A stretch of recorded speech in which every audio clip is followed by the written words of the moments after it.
Assalamualaikum warahmatullahi wabarakatuh. Baiklah, kembali lagi dengan saya Samsuladi dari Teknologi Rekayasa Internet 3A. Pada kali ini kita masih eh, melakukan praktikum untuk pemrograman jaringan 2, di mana kita akan melakukan praktikum menggunakan VNet. Nah, di sini topiknya yaitu tentang NetMiko dan juga file YAML.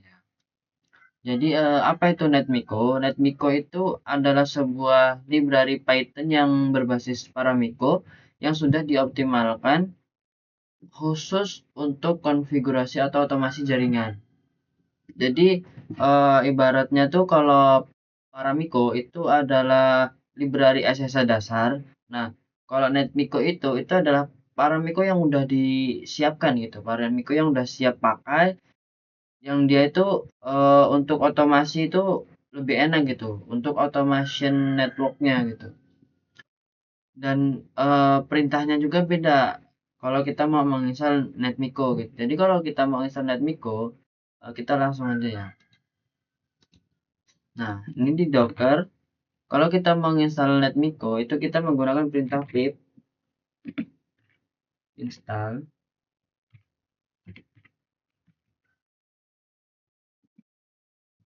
NetMiko.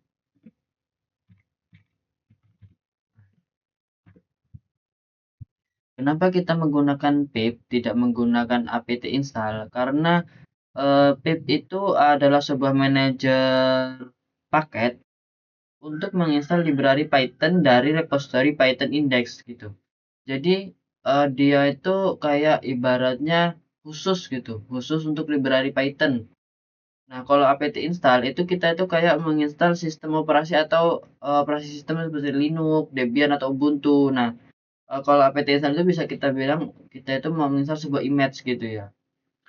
Nah, untuk pip sendiri itu digunakan dalam lingkungan Python. Nah, kalau apt install itu biasanya digunakan dalam lingkungan administrator sistem gitu. Nah, ini sudah ya, sudah. Terus eh, kita akan eh, langsung ya. Itu tuh kita di sini akan mengkonfigurasi dua perangkat ini, dua device ini menggunakan NetMiko, lalu menggunakan file YAML. Nah, untuk pertama kita coba si NetMiko-nya, apakah NetMiko-nya benar berjalan ya. Jadi di sini saya sudah menyiapkan script. Nah, ini script percobaan untuk NetMiko. Jadi di script ini kita mengkonfigurasi router dan juga switch ya. Perintahnya untuk di router itu yaitu interface loopback 0, IP address-nya 1.1.1.1.255.255. Lalu di switch itu membuat VLAN 11. Nah, sebelum itu kita coba cek dulu di switch-nya. Takutnya udah ada gitu kan. Kalau di switch tadi kita buat VLAN. So VLAN brief. Nah, di sini belum ada ya VLAN 11, adanya VLAN 10 sama 100. Kita nanti coba buat VLAN 11. Lalu di router,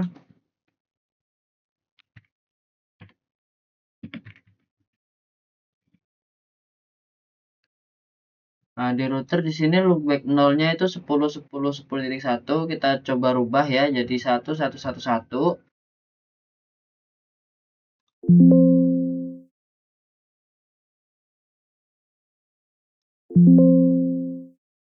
Kita langsung aja buat nama filenya.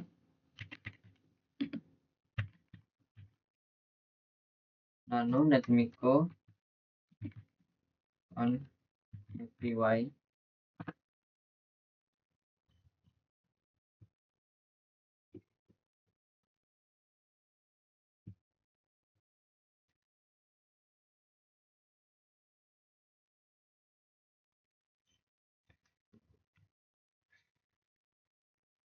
Nah, di netmiko ini juga dia sudah mendukung apa ya, fitur error handling gitu atau excessive handling gitu, dimana dia tuh kalau error tuh kasih tahu errornya di mana gitu. kayak nih exit ini kan, gagal connect ke router dia. Jadi program itu tetap berjalan walaupun dia gagal dan dia mengeluarkan output kalau gagal connect gitu.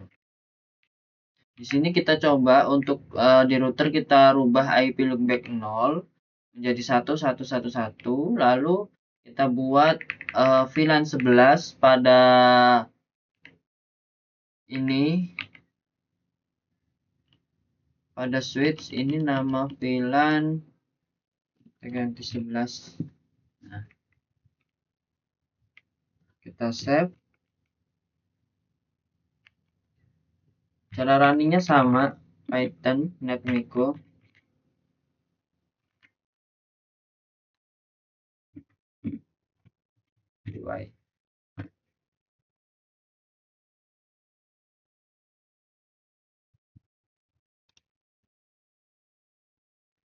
Nah, di sini bisa kita lihat ya, kita sudah berhasil merubah pada router untuk loopback 0. Lalu di sini kita sudah menambahkan VLAN 11 dengan nama VLAN 11 underscore net. Sekarang kita coba lihat di switch-nya apakah itu terkonfigurasi dengan benar. Oke, di switch udah ada ya, udah masuk ya. Ini.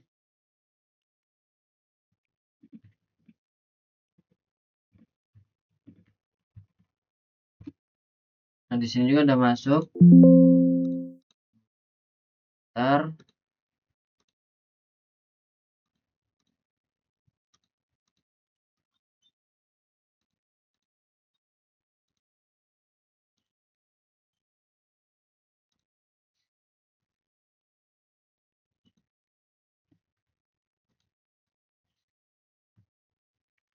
Kita coba cek untuk lognya. Di sini lognya masuk ya. Di Oktober. Ini switch. Ini router ya.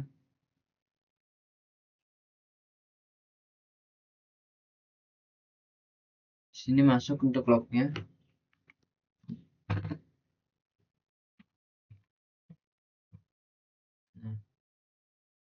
Lalu karena file netmiko kita sudah berhasil, kita lanjut membuat file YAML.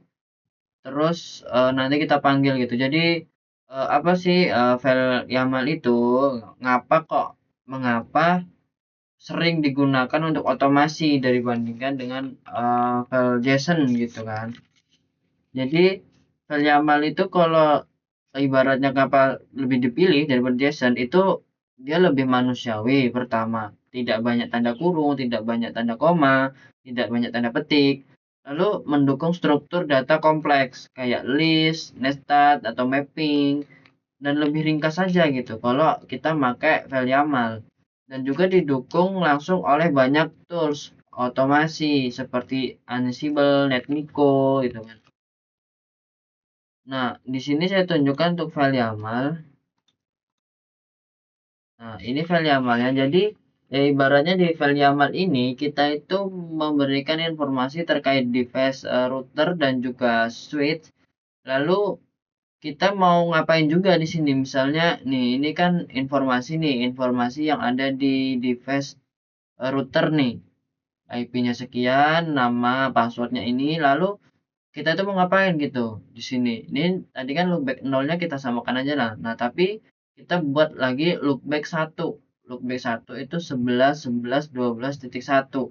Nah, ini nih kita rubah nih exercise 4 artinya di sini nih rubah, nambah atau ganti.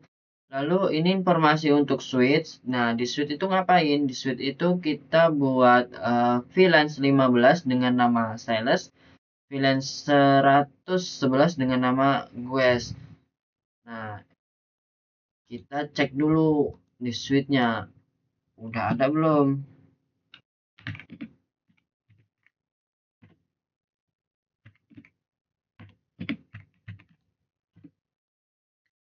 Jadi di VLAN di suite ini ada VLAN 10 untuk sales sama VLAN 100 untuk guest. Kita akan coba buat untuk VLAN 11 sales, VLAN 111 guest gitu. Nah, di router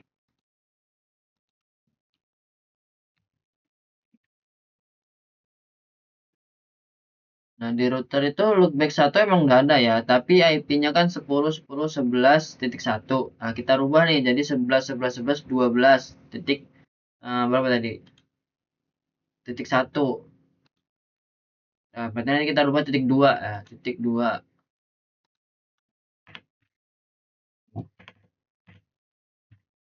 Nah, nah tadi loopback 0 kita konfigurasi lewat file netmiko ya. Sekarang kita coba untuk loopback 1 lewat file YAML dan konfigurasi YAML.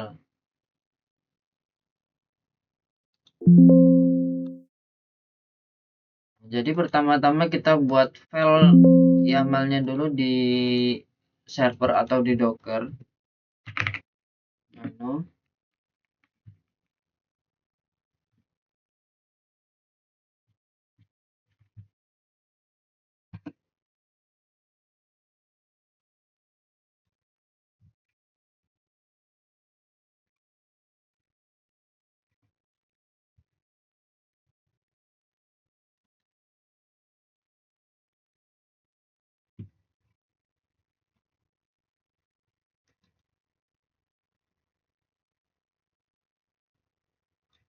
Nah, lalu kita buat satu file lagi, yaitu file YAML config.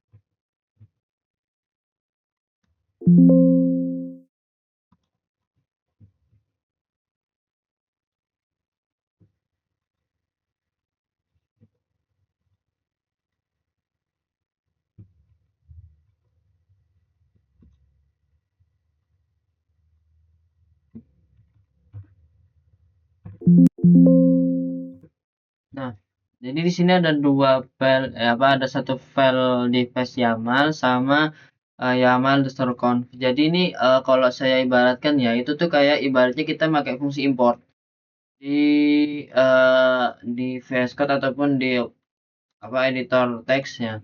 Jadi di sini kita pakai import YAML di mana kita memanggil si file ini gitu kan. Informasi yang di sini dan perintah yang ada di sini itu akan diproses di uh, file YAML underscore config.py ini. Jadi ya menurut saya seperti itu.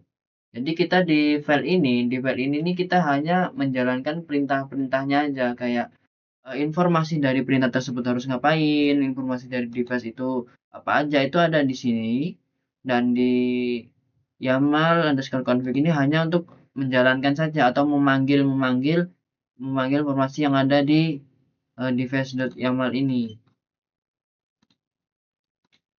Nah, cara merunningnya juga kita memanggil device-nya gitu, memanggil filenya.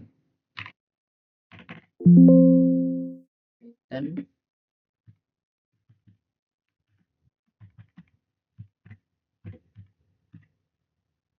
nah, spasi ya.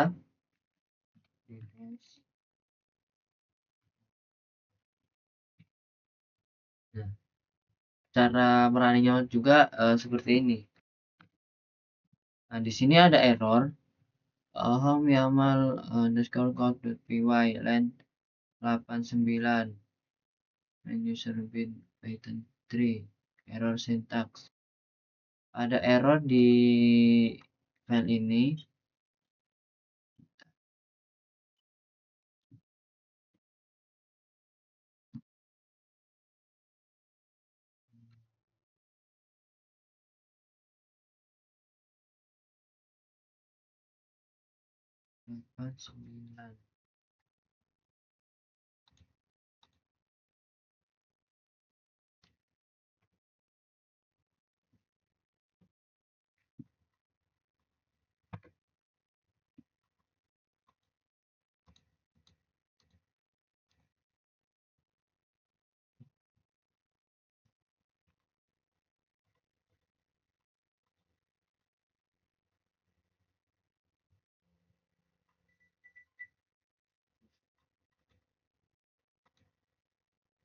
kita lihat.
Ini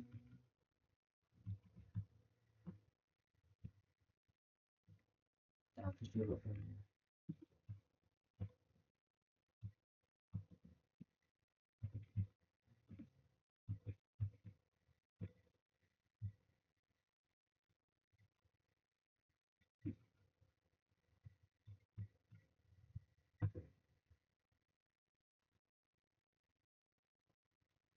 Ini name main main.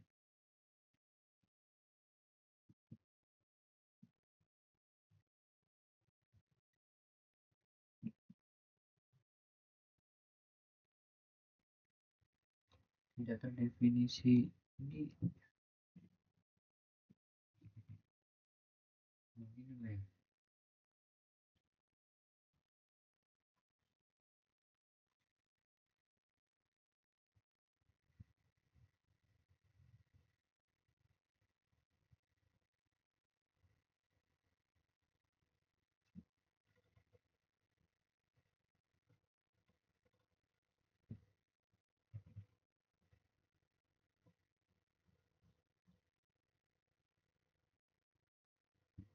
Oh,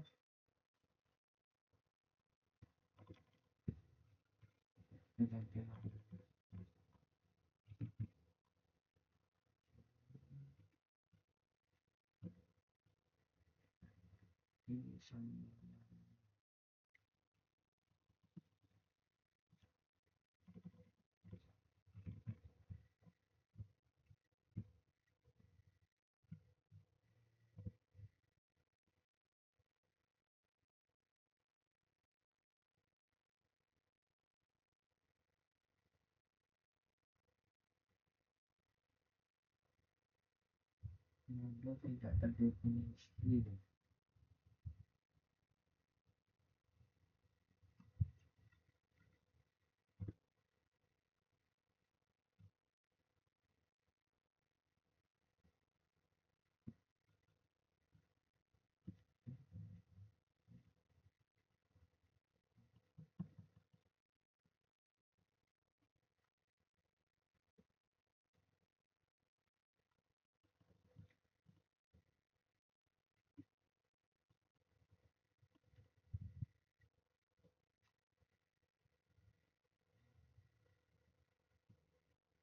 Save if ini dah saya.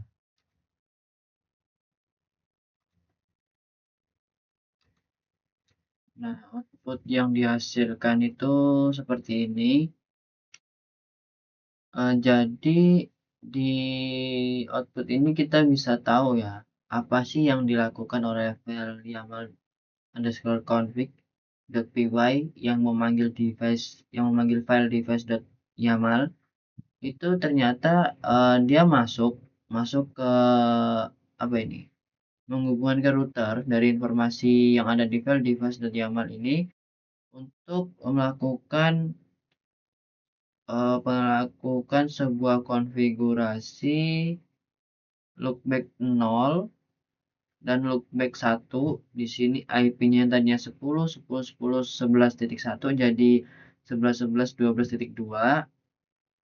Dan di sini dia langsung melakukan menampilkan informasi ya, atau kita perintahnya show interface brief ya. Di sini dia langsung menampilkannya. Nah, terus setelah itu dia masuk ke suite untuk mengkonfigurasi VLAN 15 dan VLAN 111. Nah, karena di sini perintahnya show interface brief, show IP interface brief, jadi dia tidak terlihat VLAN yang telah dikonfigurasi itu yang mana. Jadi kita coba cek aja di suite apakah VLAN yang kita buat tadi benar-benar ada atau enggak gitu. So, VLAN.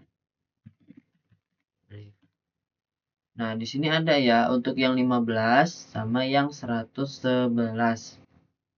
Nah, jadi gitu. Kesimpulannya itu kalau kita mau melakukan otomasi di banyak jaringan, itu lebih mudah menggunakan YAML. Kenapa? Karena informasi dari semua device itu kita masukkan semua ke file.yaml itu, sekalian perintahnya apa. Nah, nanti kita tinggal buat satu script Python yang untuk menjalankan perintah-perintah yang ada di file.yaml tersebut gitu. Dan kalian bisa lihat sendiri ya file. Nah, ini itu sangat-sangat humanis ya, sangat-sangat manusiawi gitu. Beda sama file JSON yang dia harus ada buka kurung siku, terus ada buka kurung kurawang, lalu ada tanda petik. Di setiap kata ini biasanya dia tanda petik, terus koma, terus tanda petik lagi, koma ya. Itu mungkin kita ketika mengetikkan satu koma aja itu bisa error seperti saya tadi ya. Saya tadi sebenarnya hanya kurang di sini. Jadi ini double underscore, tapi saya tadi tidak melakukan double underscore, jadi error gitu. Nah, perkara double underscore, apalagi kalau kita pakai file JSON yang emang lumayan lumayan rame lah, lumayan rumit gitu. Harus ada tanda petik, harus ada tanda koma, harus ada buka kurung siku, ada buka kurung perawal. Jadi mungkin cukup sekian praktikum kali ini. Lanjut ke video berikutnya nanti. Saya akhiri, jika ada salah kata, salah bicara, saya mohon maaf. Saya akhiri, wassalamualaikum warahmatullahi wabarakatuh.